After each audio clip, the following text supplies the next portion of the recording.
তো আমার প্রাণপ্রিয় বন্ধুগণ, কেমন আছো তোমরা সবাই? আশা করি সবাই ভালো আছো। আর আমিও ভালো আছি বলতে হয়, বাট শারীরিক দিক থেকে আমি তেমন একটা ভালো নেই। কারণ তোমরা যারা আমার অডিয়েন্স আছো, যারা আমার প্রতিনিয়ত আমার ভিডিওগুলো দেখো, তারা অনেকেই হয়তো জানো, টিকটকে, ফেসবুকে, ইউটিউবে সবাই অনেকেই হয়তো জানো যে কিছুদিন আগে, তো গত 1 মাস আগে আমার এই হাতটা ভেঙে গেছে। তো জানি না এখন বোঝা যাচ্ছে কিনা, তবে একটু বেঁকা হয়ে আছে। মানে হাতের কন্ডিশনটা এমন, কি বলবো, মানে এই যে হাতটা দেখছো, এটা হলো আমার ডান হাত।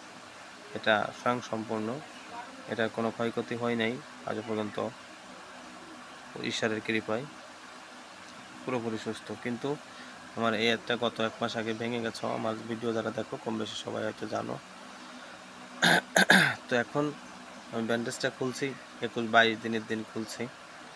তারপর আমি ডাক্তারের পরামর্শ নিয়েছি, ডাক্তারের কাছে গেছিলাম। এখনও ব্যথার ওষুধ চলছে, ক্যালসিয়াম চলছে, মেসেজ চলছে, মলম চলতেছে। তারপরও কবিরাজি কিছু ফর্মুলা থেকে থাকে, যেগুলো বাড়ির মুরব্বীরা, মা বাবা করে থাকে, সেগুলো চলছে।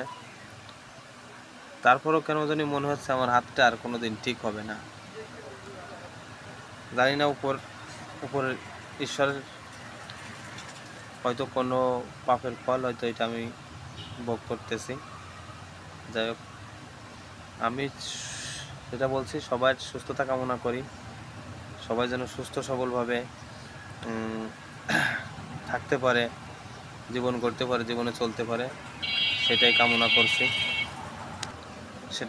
করছি। তো এখন আমার এই হাতে যে সমস্যাটা, সে সমস্যাটা হচ্ছে গিয়ে আমার এই হাতটা, এই হাতটা এরকম এরকম এরকম করা যাচ্ছে, ঘুরানো যাচ্ছে।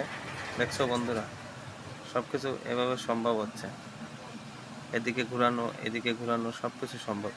কিন্তু এই হাতটা ওই ওই ওই ঘুরানোটা যাচ্ছে না, এটা ঘুরানো যাচ্ছে না। ঘোরাতে গেলে কী করতে হচ্ছে, আমার এই কেনুটা এরকম উপরে উঠে এরকম ঘোরাতে হচ্ছে। জানি না কোন সমস্যার কারণে, কিসের সমস্যা। দেখো বন্ধুরা, এই সোজা করে রেখে এভাবে করতে পারতেছি, কিন্তু যখন আমি এরকম রাখতেছি, তখন হাতটা এরকম হচ্ছে না, এরকম আর হচ্ছে না। জানি না, ডাক্তার বলছে যে আস্তে আস্তে ঠিক হয়ে যাবে। জানি না, ভগবানের অশেষ কৃপা যদি থাকে তাহলে অবশ্যই ঠিক হবে। ঈশ্বরের যদি অশেষ কৃপা থাকে তাহলে অবশ্যই ঠিক হবে, এবং তোমাদের আশীর্বাদ এবং দোয়া যদি অবশ্যই থাকে তাহলে আমার হাত ঠিক হবে। তো দেখা যাক কি হয়। এখন তো আমার হাতটা এখনও ফোলা আছে, একটু ব্যথা অনুভব করি মাঝে মাঝে।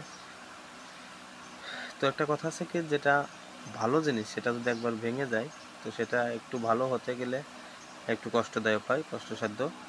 তো আমারও মনে হয় সেরকমই একটা কিছু। যাই হোক, আমি এখন ঈশ্বরের কাছে কামনা করি, তোমাদের কাছে আশীর্বাদ চাই, দোয়া চাই, যে যেটুকুই আছে এখন সেটুকুই যেন ভালো থাকে, এবং টুকটাক আমি যে ব্যবসাগুলো করি, ব্যবসা বাণিজ্য করি, এটা যেন আমি ঠিকঠাক মতো টুকটাকভাবে করে কমে খাতে পারি। সেই দোয়াটাই করো, সেই আশীর্বাদটুকুই করো, এটাই অনেক পাওয়া। যাক, ব্যথাটা কমে যাক, এটাই সবার কাছে চাওয়া। তো সবাই ভালো থেকো। আর আমার এই ভিডিওটা যে লাস্ট পর্যন্ত দেখবে, তাকে অসংখ্য ধন্যবাদ, এবং আমার মনের অন্তঃস্থল থেকে ভালোবাসা থাকবে। তো সবাইকে রইল অনেক অনেক ভালোবাসা এবং আশীর্বাদ। সবাই ভিডিওটা লাস্ট পর্যন্ত দেখে কমেন্টস করবেন সবাই। ধন্যবাদ সবাইকে।